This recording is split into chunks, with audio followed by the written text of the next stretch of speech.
안녕하세요. 식품위생관계법규 10주차 강의를 시작하도록 하겠습니다. 자, 이게 이제 제가 이번 주에는 이제 관계법규 10주차 강의를 할 적에 아마도 선행요건과 관련된 것들을 많이 강의를 할 거예요. 그래서 선행요건과 관계된 거는 실제적으로 여러분들한테 보여준 적도 많고 설명한 적도 많은데 일단 법규 관계되는 게 전부 텍스트 형식으로 되어 있다 보니까 전부 글자로만 전부 나타나 있어요. 그래서 그걸 제가 PPT 마침 만들어진 게 있어서 PPT 만들어진 걸로 해서 제가 여러분들에게 같이 요거는 이제 그 PPT 만들기 전에 해썹을 받게 되면은 식품안전 여기 안전관리 인증 기준에 대해서 일단 적용업체로 인정을 받게 되면은 우대 조치가 있습니다. 우대 조치 및 재검토 기한이 있는데 저 27조의 우대 조치에서 식품의약품안전처장은 안전관리 인증 기준 적용업체로서 인정된 업체에 대해 다음 각 호의 우대 조치를 취할 수 있다 이렇게 되어 있습니다. 그래서 식품위생법 제48조 제11항 축산물 위생관리법 제19조 제1항에 따른 출입검사 및 수고의 완화를 해준다. 그래서 즉 무슨 말인가 하면은 이렇게 되면은 이런 식품위생법 제48조나 축산물 위생관리법 제19조에서 출입검사를 일반적으로 이런 뭐 축산물 관계되는 업체라든가 식품 제조가공 업체라든가 이런 데에 식약처에서 출입검사를 하고 뭐 수거를 한다든가 뭐 방문을 해서 여러 가지를 점검을 하는데 그러한 것들을 완화를 시켜준다는 그런 게 있습니다. 즉 무슨 말인가 하면은 이 해석을 받으면은 그만큼 잘 관리를 해서 우수한 식품을 만들어내고 있다는 어떤 그런 인증이 되어지기 때문에 그런 인증을 받은 업체는 이런 그 출입검사와 수고 같은 것을 자주 가지 않는다 이런 얘기가 되겠고요. 그 다음에 또 안전관리 통합인증 표시 또는 안전관리 인증기준 해썹 적용업소의 인증사실에 대한 광고를 허용할 수가 있다. 그러니까 이런 우리는 해썹을 받은 업체다라는 것을 광고할 수 있다는 얘기입니다. 그 다음에 국가를 당사자로 하는 계약에 관한 법률에서 우대 조치를 한다. 즉 만약에 뭐 이렇게 학교 급식에다가 납품을 한다든가 아니면 공공기관에 납품을 한다든가 이렇게 할 적에 이 해썹 인정을 받게 되면은 거기에 따른 뭐 가산점을 준다든가 뭐 우대 조치를 한다는 얘기가 되겠고, 그 다음에 자동 기록 관리 시스템 적용 업체의 경우에 그 사실에 대한 표시라든가 여기 조금 포인트 옵션이 제가 레이저 포인트를 했는데 여기 나있죠, 그죠? 예, 그래서 이런 어떤 거 뭐 해썹 적용 품목이라든가 업소에 한해서 광고를 허용할 수가 있다. 그다음 즉 예를 든다면은 식약처에서 인정한 자동 기록 관리 시스템 또는 스마트 해썹 적용업소 혹은 적용 품목입니다 라고 표시를 한다든가 광고를 할 수가 있다는 얘기입니다. 그 다음 국가를 당사자로 하는 계약에 관한 법률에 따라서 우대 조치를 하는데 이거는 뭐 이거 3번이나 5번이나 비슷하겠죠. 그 다음에 안전관리 인증기준 즉 해썹에 대한 활성화 및 식품 축산물 안전성 제고에 필요하다고 인정되는 우대 조치를 전부 다. 그 다음에 재검토 기한은 행정규제기본법 제8조 및 훈령 예규 등의 발령이나 관리에 관한 규정으로서 2016년 1월 1일을 기준으로 해서 매 3년이 되는 시점 3년째의 12월 31일까지 말하는데 매 3년이 되는 시점마다 그 타당성을 검토해서 개선 등의 조치를 해야 한다 해서 3년마다 한 번씩 이제 검토를 한다는 얘기죠. 재인정을 받는다는 얘기니까 되겠고요.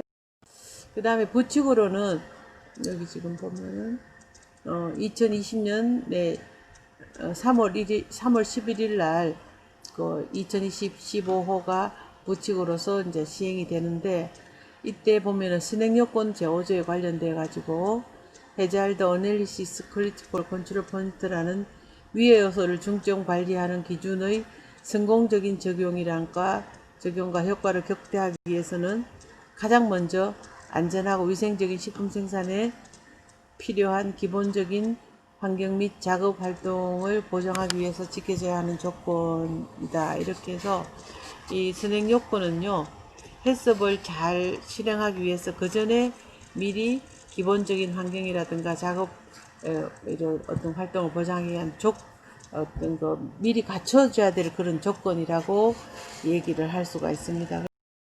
첫 번째, 여기 보면은 식품이나 축산물의 안전관리 인증 기준이 2019년 12월 30일 기준에서 이렇게 이제 개정이 되어졌는데, 소규모 해석 같은 경우에 선행 요건이 15개가 항목이고 해썹이 5개가 기존으로 되어 있었다면은 이제 이렇게 요 날짜부터 바뀌어지면서 선행 요건이 17개 항목이고 해썹이 8개 항목으로 되었습니다. 여기 기존의 거는 합산 20개가 되잖아. 그죠? 15개, 5개. 그래서 적합은 17개 이상이 맞았을 때, 이렇게 충족됐을 때 적합이라고, 보완은 14개에서 17개, 부적합은 14개 미만인 경우에는 부적합이 됩니다. 지금 바뀌면서 선행해권 관리에서 적합은 43점 이상, 즉 총점을 50점 만점으로 할 적에 점수제로 가서 적합은 43점, 보완은 35점에서 43점, 부적합은 35점 미만입니다. 그리고 요 선행 요건이 이렇게 되고, 그 다음 해석 관리는 8개로 총점 50점, 요거 50점, 요거 50점 해가지고 100점 만점을 하는데, 선행 요건은 해석을 하기 위해서 미리 준비해야 될 조건들이라고 말씀드렸죠. 그죠? 그래서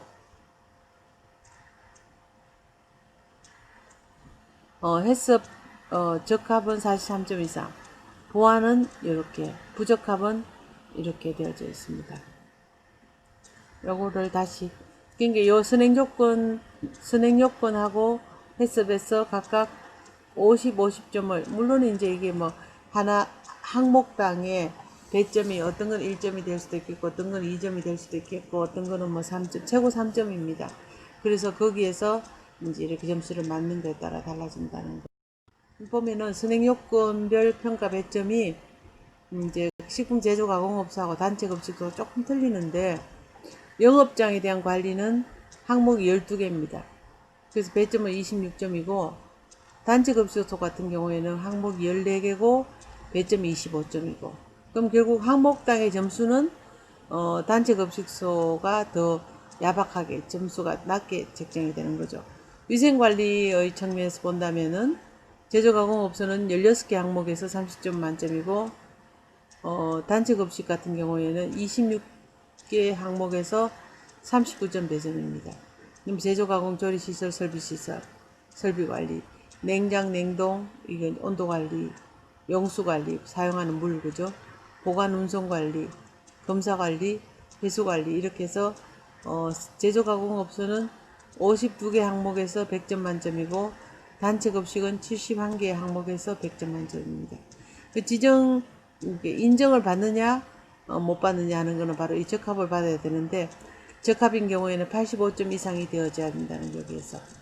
근데 보완은 71점에서 74점, 부적합은 70점 이하입니다. 근데 정기조사, 그렇게 첫 번째 지정을 받고 난 다음 그 다음에는 사후심사라는 이 정기조사 평가를 받습니다. 그래서 수정 보완을 받으면 85점 이상이고 부적합은 84점 이하이기 때문에 무조건 85점 이상이 되어져야 되겠죠. 그죠? 이렇게.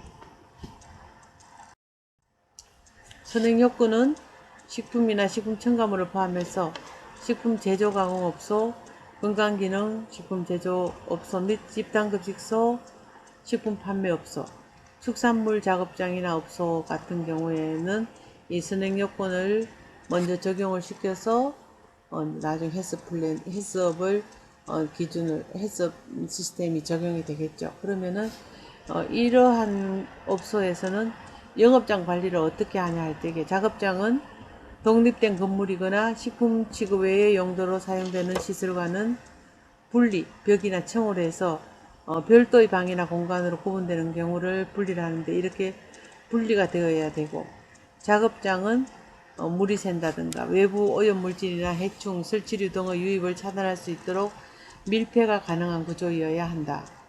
또 작업장은 청결구역과 일반구역으로 분리를 하고 제품 특성과 공정에 따라서 분리 구획 구분할 수 있다 이렇게 놨잖아. 그죠? 그게 그 다음 페이지 그림으로 나타내는데 이건 여러분들 많이 보셨죠? 보면은 건물은 이 독립된 건물이라 해야 된다는 거. 그리고 식품 취급 외의 용도로 사용되는 시설과는 분리를 하고 이 벽이라든가 층으로 별도의 방이나 공간을 구별을 시켜야 된다. 이렇게 되어 있습니다. 독립된 작업장입니다. 예를 든다면은 식품 제조 가공 시설, 조리 시설과 식품 이외의 용도로 사용되는 시설과는 분리를 해주라는 얘기죠. 그 관리는 작업장 주변에 이물이 있다든 이물 혼입이 된다든가 해충 등의 서식재가 되는 조경을 설치하지 않아야 된다. 풀이 있다든가 아니면 나무를 만든다 이러면은 여기 나무에 기생한 어떤 해충들도 있을 테고 풀과 같은 데에 벌레 같은 게 이입될 수 있기 때문에 작업장 주변에는 이러한 어떤 조경을 하지 않고 풀이 나면은 안 되니까 아예 아스팔트를 깐다든가 이렇게 세멘으로 세멘 어떤 콘크리트 작업을 하게 되겠죠. 이렇게 한다는 거. 그 다음에 밀폐를 합니다. 작업장은 출입문이나 창문, 벽, 천장 등은 물도 안 새야 되고 외부의 오염물질이나 해충, 설치류 등의 유입을 차단할 수 있는 밀폐가 가능한 구조여야 된다 해가지고 이거는 이제 슬라이딩 도어 해가지고 물건을 넣고 난 다음에 바로 내려서 외부와 차단해야 되겠고 여기는 에폭시 바닥을 해가지고 내수가 되고 어떤 바닥이 잘 일어나지 않는 그런 도색 작업이 잘 일어나지 않게끔 해줘야 되는 그러한 것들. 작업장의 밀폐 관리해가지고 요거는 이제 에어 샤워실 들어가는 것이고 그죠. 다 이렇게 밀폐 관리를 한다는 얘기입니다. 출입문에 물이 샌다든가 오염물질, 곤충, 설치류 등의 유입을 방지하기 위한 밀폐라든가 차단 관리를 해라. 출입문의 문과 바닥 사이, 문과 벽 사이에 공간이 없도록 관리해라. 이렇게 공간이 없어야 된다는 얘기입니다. 그럼 공간이 있으면 여기는 쥐도 들어올 수 있겠고 보행해충도 들어올 수 있겠고 그죠. 그렇기 때문에 안 된다. 밀폐는 닫았을 때에 틈이 없는 상태가 유지되어야 된다. 이렇게 작업장은 밀폐 관리를 잘 해야 됩니다. 그 다음 보면은 작업장은 청결, 중청결, 일반인데 지금은 준청결은 별로 개념은 없습니다. 왜냐하면은 예전엔 준청결 구역, 오염 구역 이렇게 나뉘었는데 청결 구역. 지금은 청결하고 일반으로 보통 나뉘거든요. 근데 가끔 분진을 많이 발생하는 경우는 이 준청결 구역을 만들어 두기도 하죠. 여기 지금 보면은 노란색, 하늘색이 청결 구역이고 노란색이 여기 준청결 구역이고 여기는 일반 구역 이렇게 나뉘는 거죠. 그래서 제품의 특성과 공정에 따라서 분리를 하고 구역 또는 구분을 할 수가 있다. 이렇게 되어 있습니다.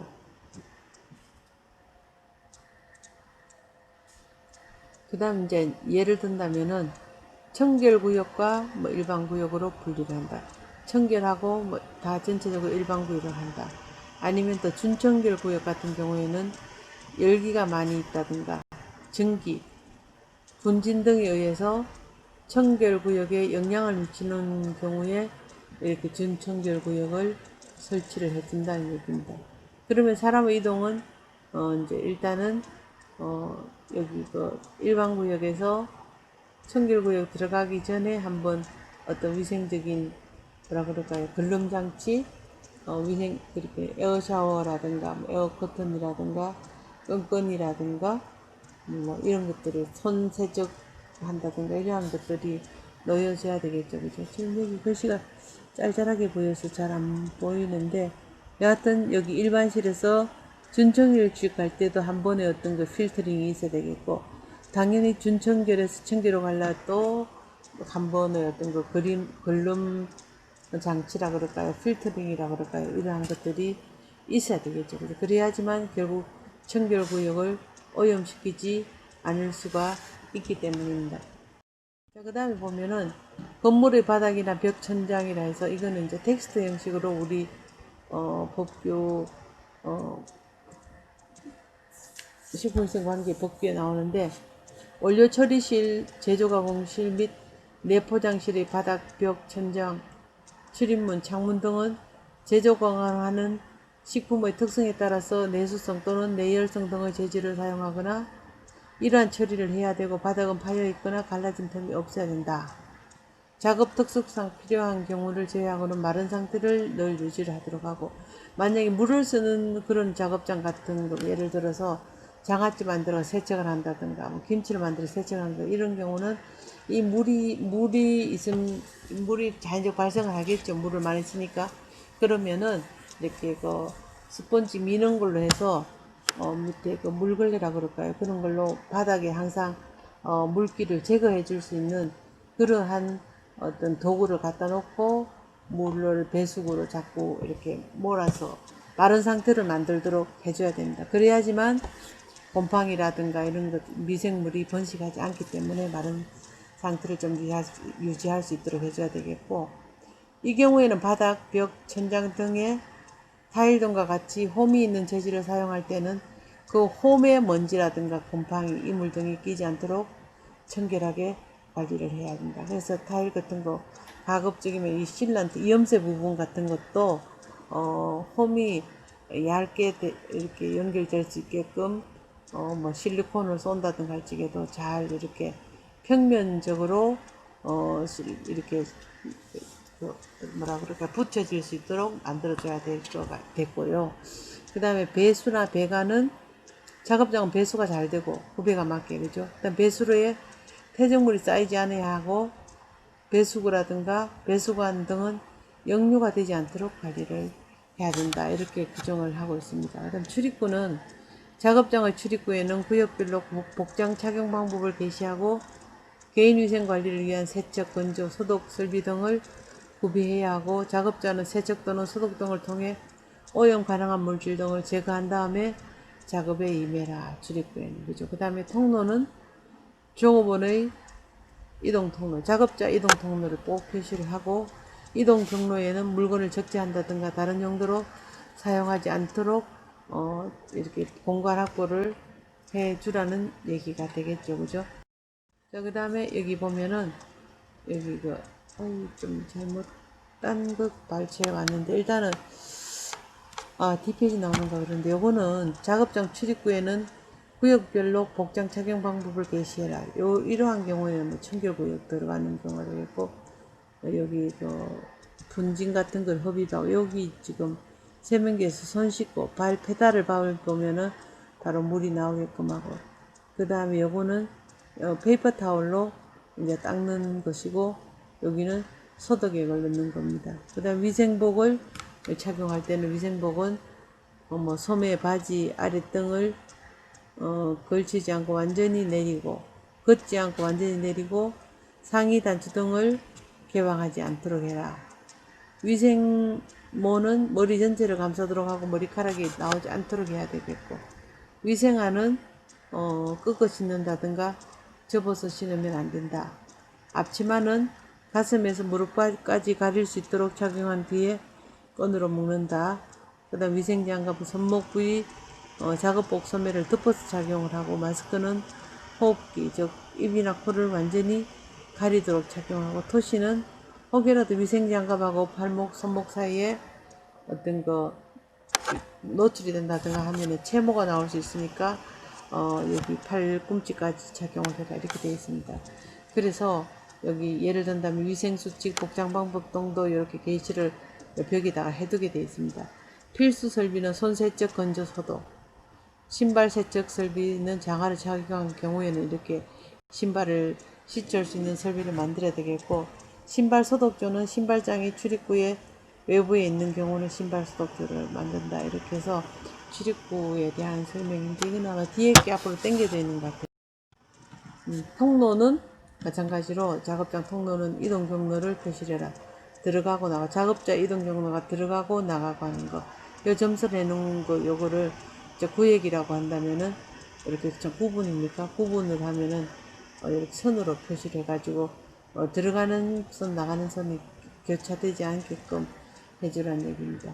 이동 경로는 작업장 전체 이동 경로를 표시하고, 관리사항은 내부 통로에 물건을 적재한다든가 다른 용도로는 사용하지 마라. 여기에 물건 적재하면은 통로에 어떤 통로 이동에 어떤 제약이 있으니까 그렇게 하지 말라는 얘기입니다.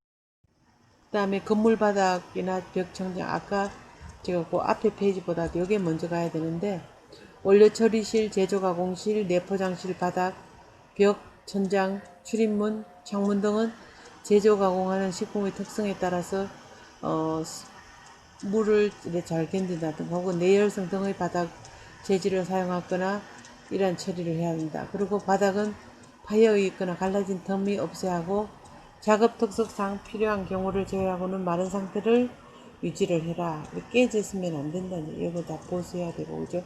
또 바닥, 벽, 천장 등의 타일과 같이 홈이 있는 재질을 사용할 때는 홈에 이런 먼지 같은 게 끼우면 안 되고, 곰팡이나 이불이 끼지 않도록 청결하게 잘 관리를 해주라.